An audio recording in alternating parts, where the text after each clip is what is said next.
He says in verse 3, "Consider him who endured from sinners such hostility, so that you may not grow weary or faint-hearted." Consider Jesus who endured from sinners such hostility, so that, there's a purpose clause there. He's giving us a reason why we need to set our eyes on Jesus in this way, so that in the midst of our suffering, whatever it might be, we don't grow so exhausted that we just throw in the towel.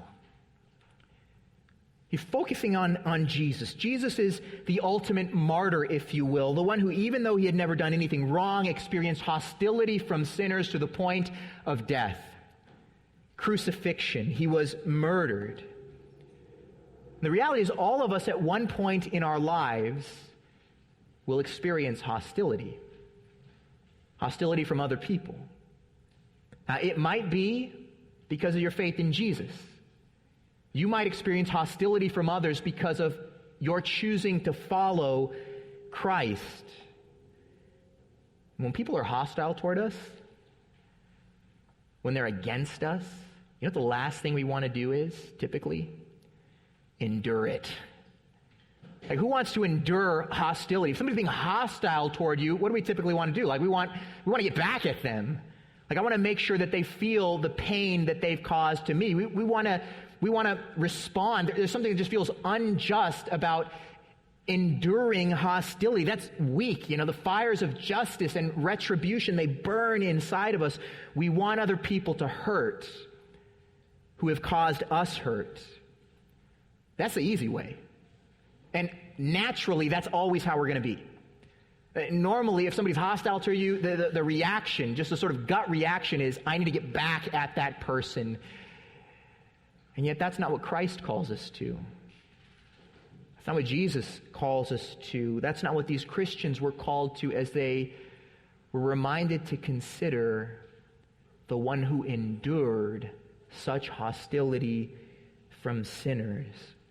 Pastor uses an idiom here. An idiom is a phrase, like it's raining cats and dogs, or I saw the light. It doesn't make sense if you just sort of woodenly try to understand it.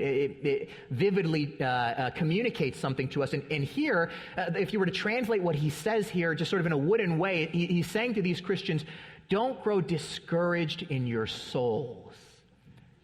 Don't grow tired in your spirit, because the reality is when Christians experience suffering and hostility, and especially suffering and hostility for our faith in Jesus, isn't the temptation to just grow weary in your soul? To endure that,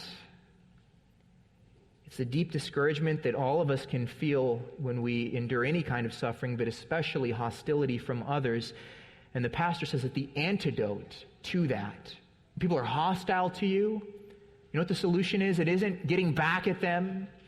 It isn't responding in kind. The solution to hostility is, look at Jesus. Look at your Savior who endured such hostility from sinners, lest you grow discouraged in your soul.